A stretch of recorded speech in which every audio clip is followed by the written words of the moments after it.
Feliz sábado, iglesia. Más que nada, agradecerles por darnos esta oportunidad, este espacio como jóvenes para poder hacer un culto diferente. Ustedes saben que los nervios nos juegan en contra, la emoción por predicar también, pero puedo decir que con la canción de Cristian, mi predicación ya está espectacularmente resumida. Porque pedimos lo que nuestras manos pueden atajar. Infinitos sueños tiene Dios para nosotros. ¿Oramos? Padre querido que estás en los cielos, estamos realmente agradecidos a ti por la oportunidad que nos das de venir a tu casa de oración. Te agradecemos porque sabemos que aunque no somos dignos, tú tienes un mensaje para darnos hoy. Queremos pedirte que abras nuestros corazones, que abras nuestras mentes y que uses tu Espíritu Santo para tocarnos el corazón. Queremos pedirte que no sea yo la que hable, sino que seas tú a través de mí y que podamos sentir tu poder manifestándose en nosotros. Gracias por todo. Te pedimos en el santo bendito nombre de tu Hijo Jesús. Amén. Bueno, ustedes saben que yo crecí acá y me siento bastante cómoda con ustedes. Podría decir que esta es mi segunda casa y realmente lo es. Y hablando con los chicos, dijimos, ¿por qué no hacemos un culto distinto? ¿Por qué no empezamos el culto distinto? Así que sin perder la solemnidad del momento, les voy a invitar a jugar un juego. Sabemos que estamos en el templo, que hay protocolos que seguir, pero vamos a mantener el respeto y les voy a dar las indicaciones. El juego que vamos a jugar hoy es más viejo que la injusticia, más conocido que el puré de papas. Se llama Simón Dice.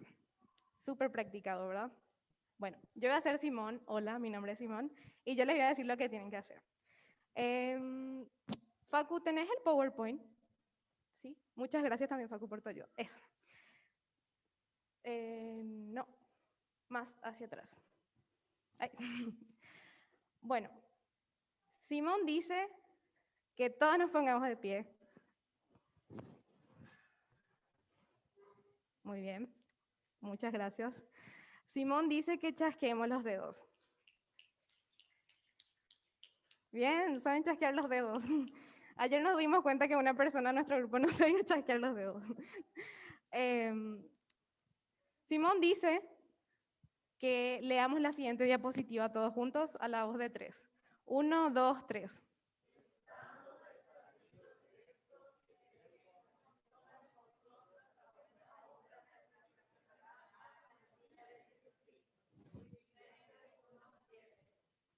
Simón dice que digamos todos amén. Podemos sentarnos, hermanos. Muchas gracias por participar. Ay, este versículo, algunos recibieron la tarjetita, me voy a acomodar más hacia acá. Este versículo es el principio de todo lo que nuestra vida cristiana tiene que ser. ¿Saben? Voy a leer otra vez, estando persuadido de esto, que el que comenzó en vosotros la buena obra la perfeccionará hasta el día de Jesucristo. Amén, otra vez, porque me sigue emocionando.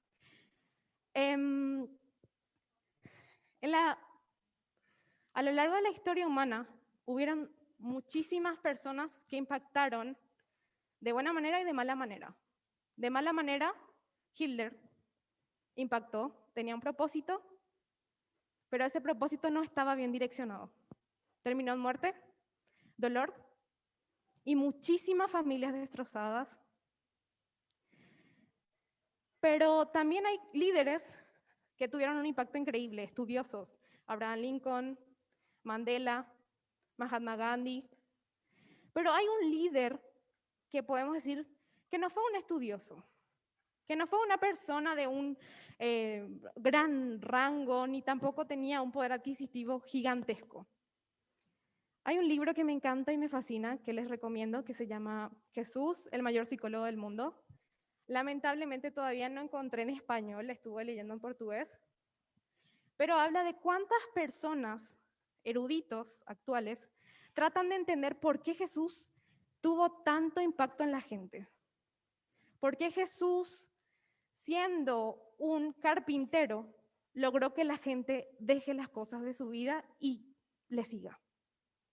Hoy vamos a hablar de una parábola, porque Jesús revelaba los secretos del reino de manera que nosotros podamos entender Hasta eso hacía Jesús. Imagínense un poco, no es que nos daba misterios y teníamos que adivinar qué es lo que quería decir. Él daba ejemplos entendibles, actuales y comprensibles para toda la gente. Bueno, empezamos entonces. Muchísimas gracias, Facu. Lucas 18, 9 al 14. Cuando tengan, me avisan, ¿sí?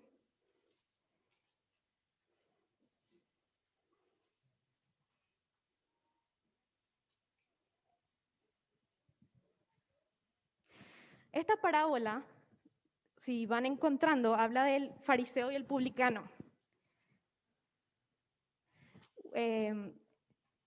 Es cortita, súper cortita. Y cuando era chica nunca me importó tanto. Me gustaba más el de la moneda perdida, el de la oveja. Me gustaba más también. Hay tantas parábolas lindas, pero nunca le di así un interés porque era como, oración. No tenía una gran influencia en mi vida. Hasta que comencé a reflexionar y podemos leer, ¿alguien tiene el versículo 9 para empezar? 18:9. ¿Listo? Gracias, tío Ronnie. A unos que confiaban en sí mismos como justos y menospreciaban a los otros, dijo también esta parábola. Muy bien. Tía, ¿puedes continuar hasta el 14, porfa? 2 hombres subieron al templo a orar. Uno era fariseo y el otro publicano. El fariseo, puesto en pie, oraba consigo mismo de esta manera: Dios, te doy gracias porque no soy como los otros hombres, ladrones, injustos, adúlteros, ni aún como este publicano. Ayuno 2 veces a la semana, diezmo de todo lo que gano. Pero el publicano, estando lejos, no quería ni aún alzar los ojos al cielo, sino que se golpeaba el pecho diciendo: Dios, sé propicio a mí, pecador. Os digo que éste descendió a su casa justificado antes que el otro, porque cualquiera que se enaltece será humillado, y el que se humilla será enaltecido. Wow. Vemos dos oraciones totalmente distintas de personas que fueron utilizadas por Dios para dejarnos un mensaje hoy.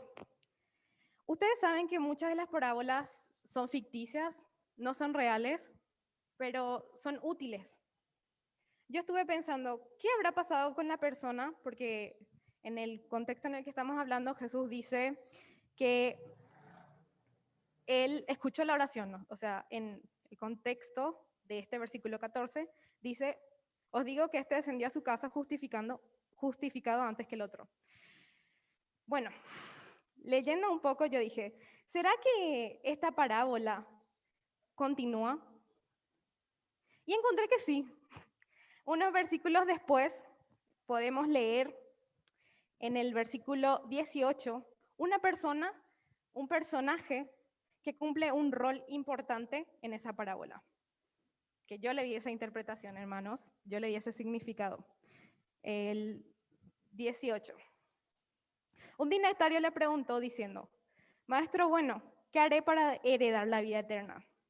Jesús le dijo, ¿por qué me llamas bueno? Nadie es bueno sino solo Dios.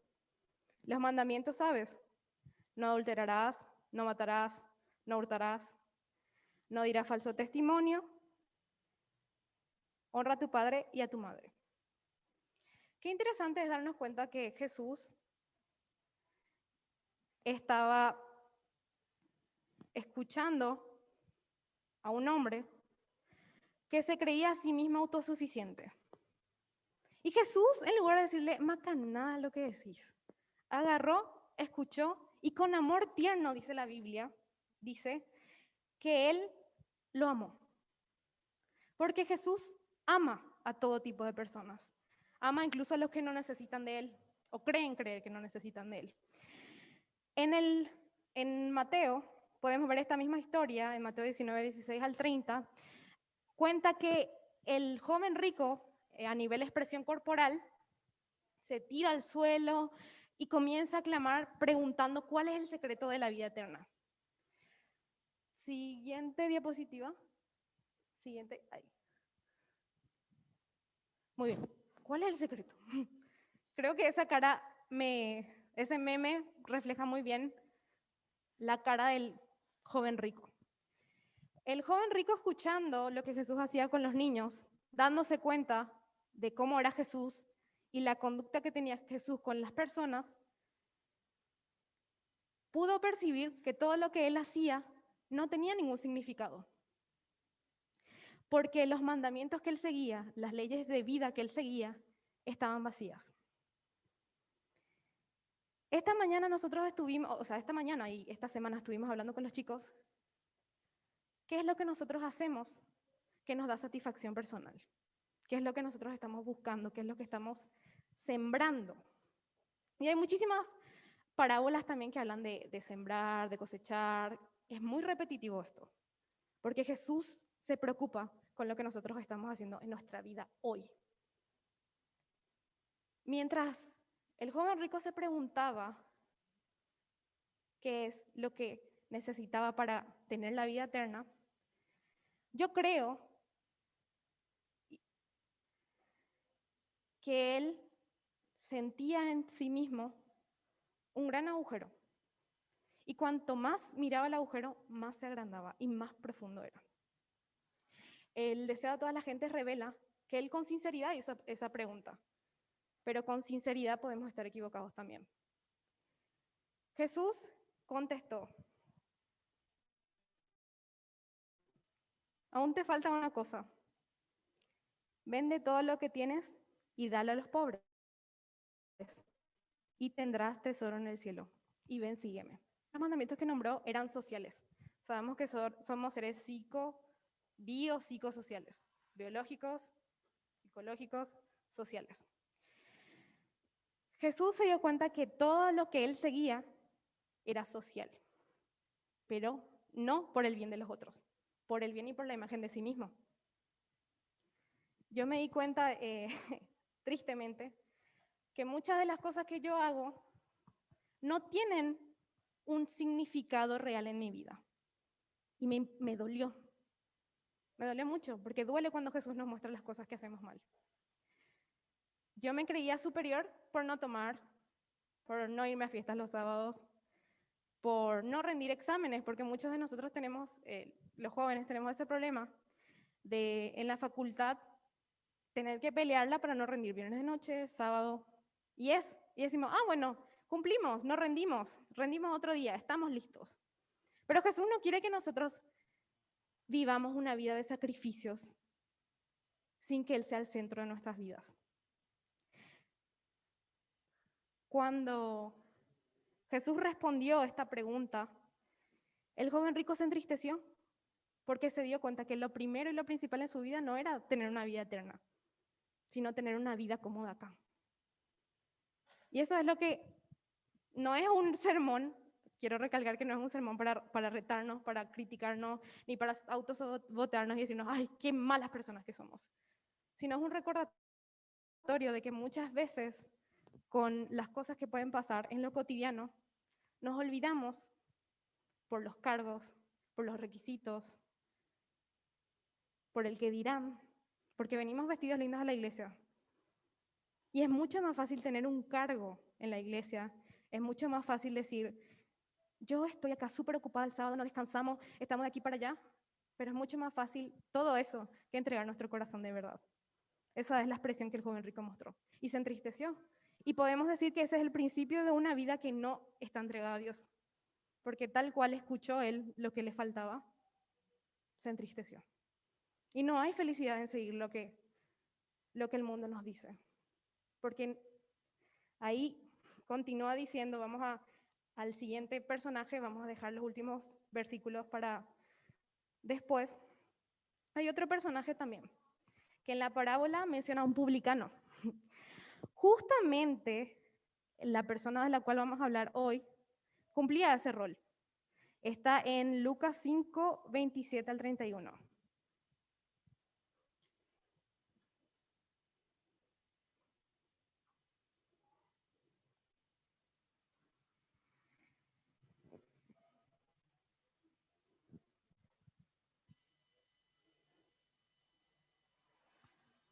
¿Tienen? Después de estas cosas salió y vio a un publicano llamado Leví, estando el banco de los tributos políticos y le dijo, sígueme. Dejándolo todo, se levantó y lo siguió. Leví le hizo un gran banquete en Hasta su ahí. casa. Perdón. Muchas gracias. Esos versículos vamos a dejar para después. Vamos a dejar el misterio sonando. ¿Por qué es importante el llamado de Leví? Era publicano. Elena White revela que él era rechazado por todos, que él era el recordatorio para los judíos, que ellos estaban bajo el yugo romano. Él era no solo publicano, él tenía una vida de corrupción. Podríamos decir que si hoy vemos al joven rico y a Mateo en nuestra iglesia, vamos a apostar más por apostar, porque no apostamos, a creer más, entonces voy a cambiar mi palabra. Vamos a creer más en la posibilidad y en el potencial del joven rico que en el potencial de Mateo. Y ese es el secreto tan grande que Jesús nos revela cada vez más, que lo que vemos nosotros no importa porque Él conoce el corazón de las personas. En Mateo 9 al 13, cuenta la misma historia que estamos hablando acá. La misma ocasión, la misma escena, el llamamiento de Leví. Después de estas cosas salió y vio a un publicano llamado Leví. Leví menciona a San Lucas. ¿Por qué es importante esta comparación? Ya les voy a contar. Mateo 9 al 13.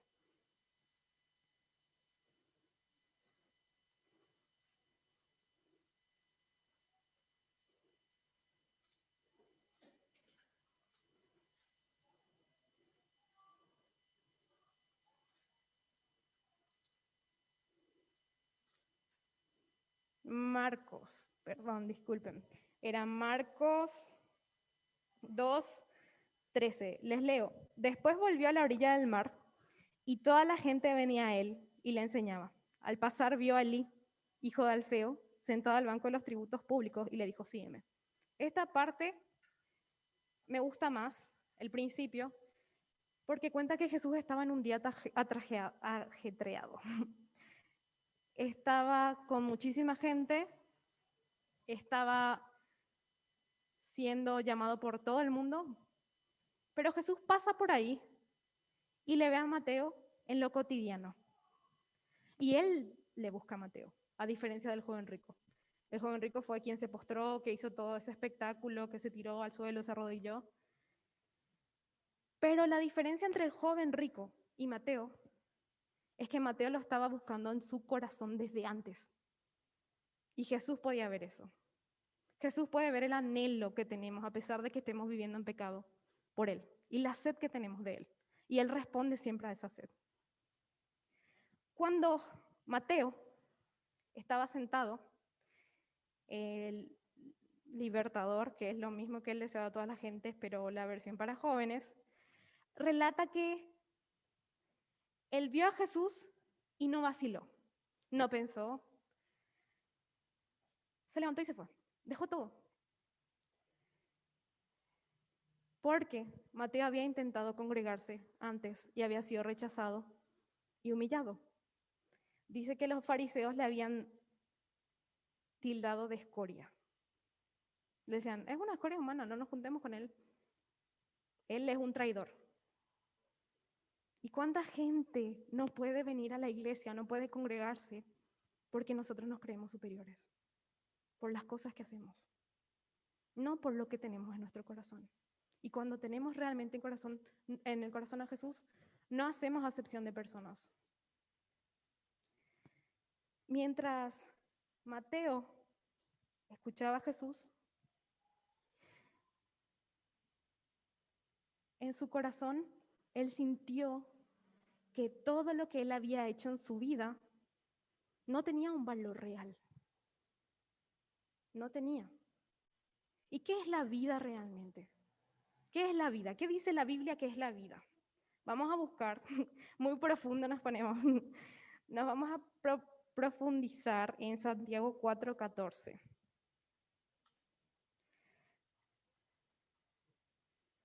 Creo que estos 2 últimos años, a partir del 2020 y 2021, nos dimos cuenta que nuestra vida no podemos manejarlas nosotros. Era algo que sabíamos ya, pero tratábamos de controlar, manejar, creer que hay un mañana seguro. Y Dios nos mostró que no es así. Santiago 4:14. ¿Alguien tiene? Ahí el tío Ronnie está mirando si alguien tiene. Ana, sí, Ana Laura.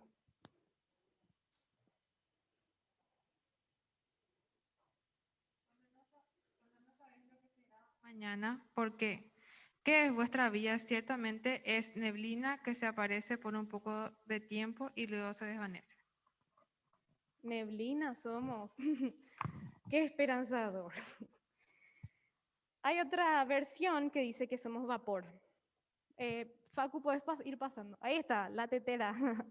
Todos cuando hagamos nuestro almuerzo de esta mañana vamos a mirar el vapor y vamos a acordarnos que somos vapor. Qué triste es decir que nuestra existencia es tan limitada. Pero hermanos, yo no vengo acá para deprimirnos y decir, ay, nuestra vida no tiene un significado ni nada.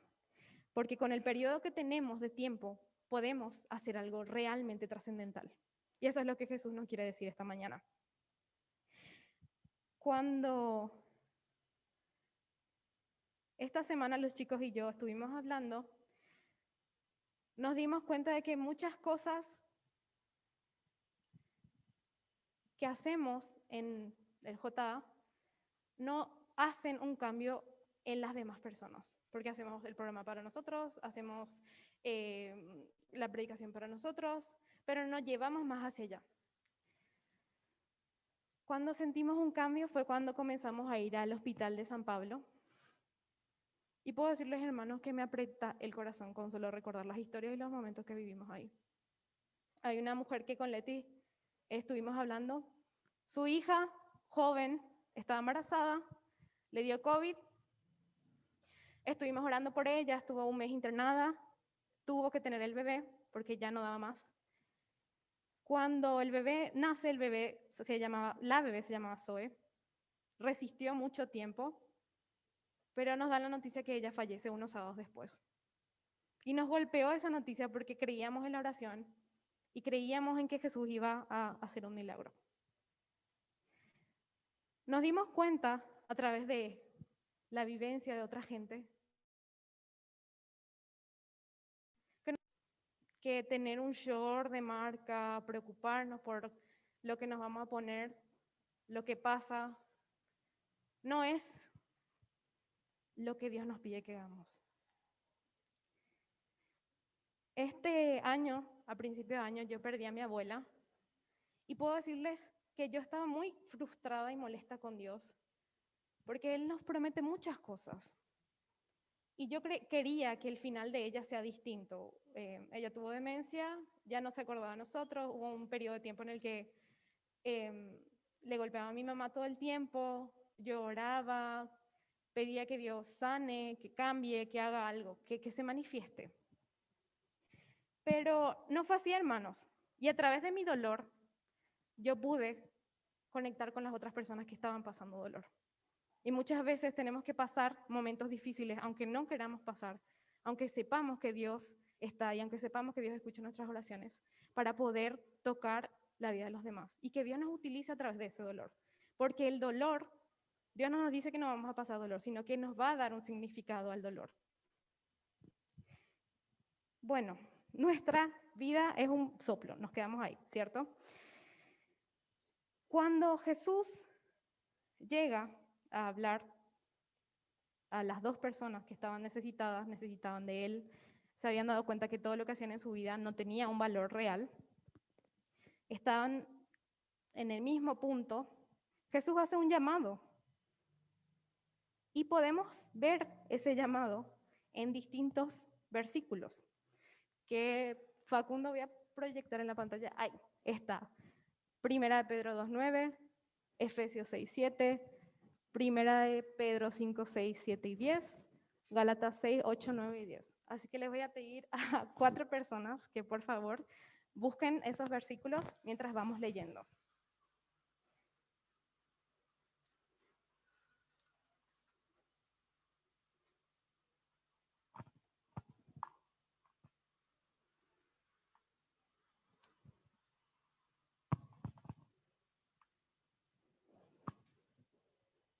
Bueno, mientras vamos buscando, podemos darnos cuenta que en mi mente y en los escritos de Elena de White, hablaba de que la pregunta de el joven rico era sincera, era necesaria, pero nos damos cuenta que todo lo que hagamos no tiene un significado, y digo mucho significado, cuando perdemos de vista lo que Jesús ya hizo por nosotros. Primera de Pedro 2:9. ¿Alguien tiene? A ver. Vosotros sois linaje escogido, real sacerdocio, nación santa, pueblo adquirido por Dios para que anunciéis las virtudes de aquel que os llamó de las tinieblas a su luz admirable. Gracias, Jenny. Siguiente versículo, Efesios 6:7. Servid de buena voluntad como al Señor y no a los hombres. Muchísimas gracias. Gálatas 6, 8, 9 y 10. Porque el que siembra para su carne, de la carne segará corrupción, mas el que siembra para el Espíritu, del Espíritu segará vida eterna. No nos cansemos, pues, de hacer el bien, porque a su tiempo segaremos si no desmayamos. Así que, según tengamos oportunidad, hagamos bien a todos, y mayormente a los de la familia de la fe. Ok, muchas gracias a todos los que leyeron. No, me quedo con el versículo que la tía Carol estuvo leyendo. Hay un personaje muy famoso que era médico, en el ámbito psicológico es muy famoso, porque él hizo una teoría que habla de la parte espiritual de la persona. Ustedes no sé si llegaron a escuchar de Sigmund Freud. Él fue un psicoanalista que habló de la parte sexual, que somos seres primitivos, que no podemos controlarnos, que tenemos pulsaciones, Seguro alguien, yo aseguro sabe lo que estoy hablando.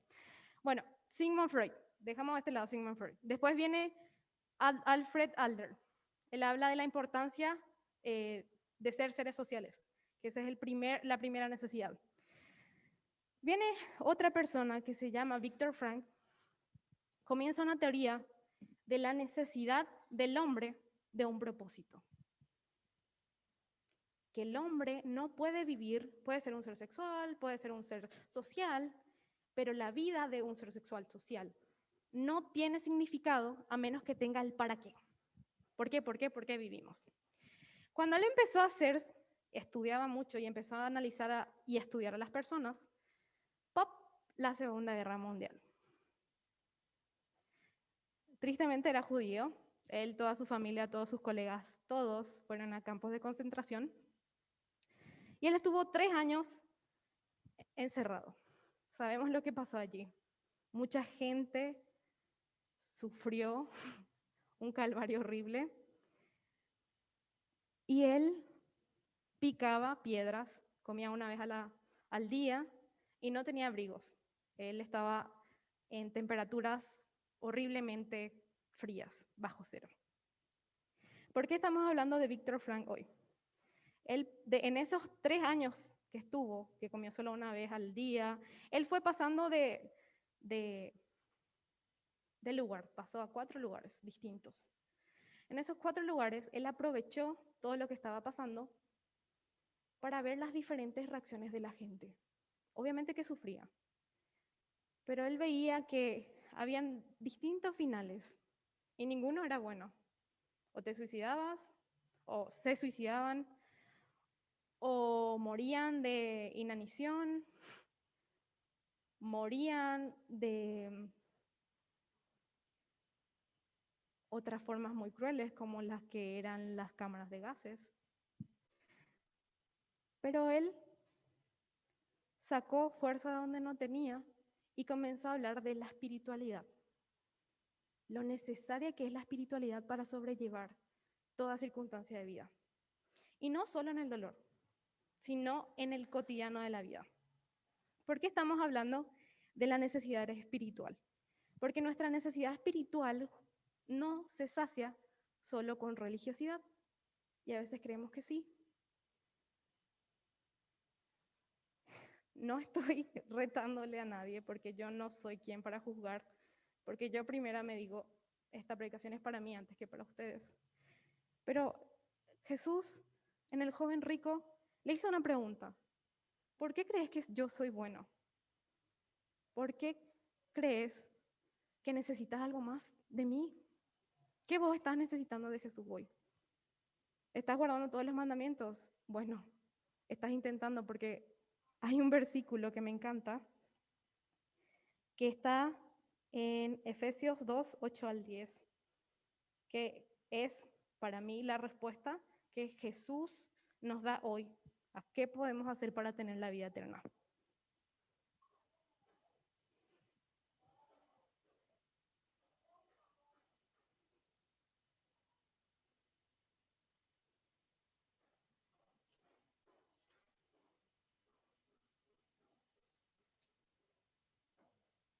¿Alguien del Zoom tiene?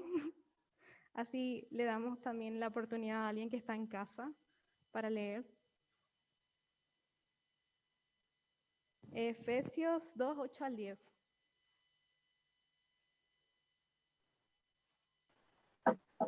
Leo, Dale, tía. porque por gracia sois salvo por medio de la fe, y esto no de vosotros, pues es don de Dios, no por obras para que nadie se gloríe.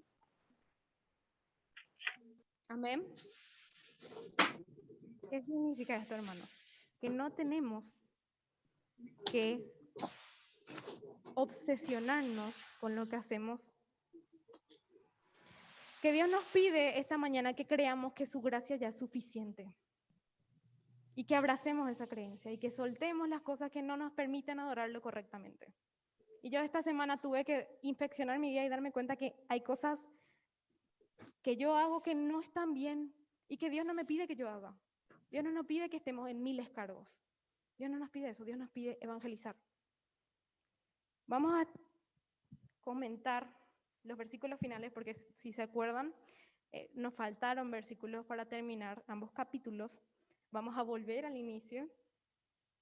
Vamos a comenzar leyendo otra vez, o terminar porque vamos a ir terminando.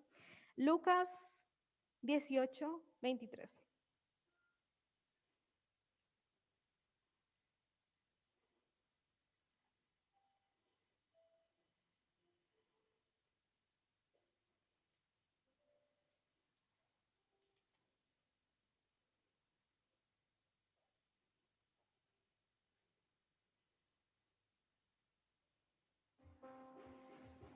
¿Listo? Leo. Entonces él oyendo esto se puso muy triste porque era muy rico. Al ver Jesús que se había entristecido mucho, dijo, cuán difícilmente entrarán en el reino de Dios los que tienen riquezas. Y para mí no se limita a lo material. Porque es más fácil que pase un camello por el ojo de una aguja que un rico entre en el reino de Dios. ¿Ustedes creen que en nuestra situación actual podemos entrar en el reino de cielos? ¿Podemos? Más que preocuparnos por entrar en el reino de los cielos, yo creo que es una oportunidad para dejar de ser egoístas y pensarnos, ¿podrá la gente que está a mi alrededor, a través de mi ejemplo, entrar al reino de los cielos? Porque esa es la misión que Dios nos da. Dios no nos pide que hagamos. Jesús no nos pide, hagan esto, hagan lo otro. Dios nos pide que seamos evangelistas. Y de una persona rechazada como Mateo, de una persona que era escoria, Jesús sacó un evangelista. Y Jesús vio el joven rico que él podía ser un discípulo y podía crear grandes cambios si estaba en sus manos. Pero así como decía la canción de Cristian, el joven rico prefirió las cosas que podía tener en las manos. Él, y no estar en las manos de Jesús. Ahí después Pedro se preocupa y dice, ¿quién pues podrá ser salvo? Lo que es imposible para los hombres es posible para Dios. Entonces Pedro dijo, pues nosotros hemos dejado nuestras posesiones y te hemos seguido. De cierto os digo que no hay nadie que haya dejado casa, padres o hermanos, mujer o hijos, por el reino de Dios, que no haya de recibir mucho más en este tiempo y en el siglo venidero la vida eterna. ¿Cuánto cuesta un propósito? Porque hay gente que yo conozco, hay gente que tiene poder adquisitivo, pero no puede comprar la paz, no puede comprar la salud. Si se muere, está en un cajón y hasta ahí llegó la historia. Pero Jesús quiere que nuestra vida trascienda nuestra existencia. Que lo que hagamos hoy no sea solo para hoy. Hay un versículo que me gustó mucho que estuvimos leyendo, que creo que está en Gálatas 6, 8, 9 al 10. Creo que no leímos ese. Habla de que las cosas se pudren. Las cosas se pudren. Una vez me acuerdo que mi papá me dijo, vos no estás valorando lo que yo te estoy dando porque vos no ganas. Cuando ganes vas a saber el real, lo importante que es el sacrificio que haces. Empecé a ganar y sí, pa, tenías razón. Cuesta soltar las cosas. Pero más que nada cuesta vivir una vida sin Jesús, porque el joven rico se fue triste. Volviendo a Mateo,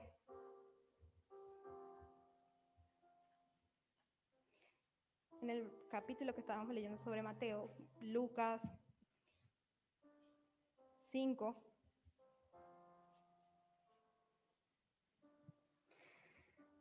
dice, Leví le hizo un gran banquete en su casa y había mucha compañía de publicanos y de otros que estaban a la mesa con ellos. Los escribas y los fariseos murmuraban contra los discípulos, diciendo, ¿por qué coméis y bebéis con publicanos y pecadores? Respondiendo Jesús les dijo, los que están sanos no tienen necesidad de médico, sino los enfermos, porque yo no vine a llamar a justos, sino a pecadores al arrepentimiento. Y me parece una bomba así, que Jesús suelta el micrófono y se va. Porque si analizamos las dos historias en el mismo contexto, ponemos en una hoja, rayamos Mateo, el joven rico, Jesús termina diciendo, ay, vos que tenías tanto para dar, pero qué difícil es que entres al cielo si seguís haciendo lo que estás haciendo, porque no me amas. Y cómo el otro contexto, la otra parte, la otra arista de la historia, la otra perspectiva, en la que Mateo, de ser rechazado, llega a ser anfitrión de un banquete, con gente a su alrededor. Instantáneamente Jesús ya puso gente a su alrededor para disfrutar de su presencia, porque eso es lo que nos hace Jesús. Cuando estamos llenos de Él, queremos transmitir a los demás. Y si se dan cuenta, esta última escena de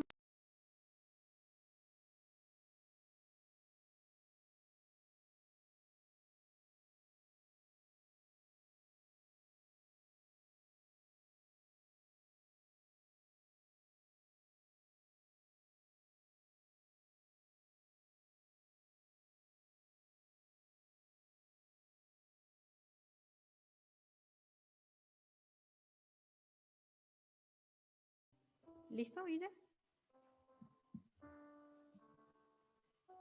Ay. Sí, dale, tío. Yo estoy a la puerta y llamo. Si alguno oye mi voz y abre la puerta, entraré a él y cenaré con él y él conmigo. Qué lindo. Nos hace el mismo llamado que le hizo a Mateo en su momento. Y nos hace el mismo llamado que le hizo al joven rico. Tenemos un llamado, tenemos el tiempo propicio para mostrar el evangelio, porque en cualquier lado que nosotros nos vayamos, hay gente que quiere ser escuchada. Tenemos un propósito, tenemos una misión. Y yo aseguro, hermanos, que lo que nosotros respondamos va a cambiar el rumbo de nuestras vidas. Y es nuestra decisión y es nuestra responsabilidad pensar e indagar en nuestro corazón. Y no solo escuchar la voz de Dios, sino obedecer. ¿Por qué jugamos hoy? Simón dice. Porque le enseñamos a los niños a obedecer desde esos jueguitos chiquititos. Pero podemos nosotros obedecer a Simón, pero nos cuesta obedecer a Dios. Y todo lo que nos pide soltar es porque no nos hace bien. El famoso, qué tóxica la persona. Y hay cosas que son tóxicas, que no nos llevan a ningún lado, que abrazamos, que postergamos, que pedimos. Y a través de este llamado, de esta meditación cortita, Jesús nos dice que nos está llamando y que quiere que tengamos una vida excepcional solo con Él. Así que lo que respondamos va a ser la diferencia, no solo para nosotros, sino para los demás. ¿Oramos? Padre nuestro que estás en los cielos, estamos sumamente llenos de tu Espíritu Santo. Y sabemos que tú nos hablas, que tú nos tocas y que tú nos das muchas oportunidades. Tú conoces nuestra vida, tú nos miras y tú nos amas, Padre. Queremos pedirte que esta mañana podamos dejar lo que no nos acerca a ti y ceder también para poder hacer bien a los demás. Te agradecemos por todo lo que nos das y queremos pedirte que nos acompañes al regreso a nuestros hogares. En tu santo bendito nombre. Amén.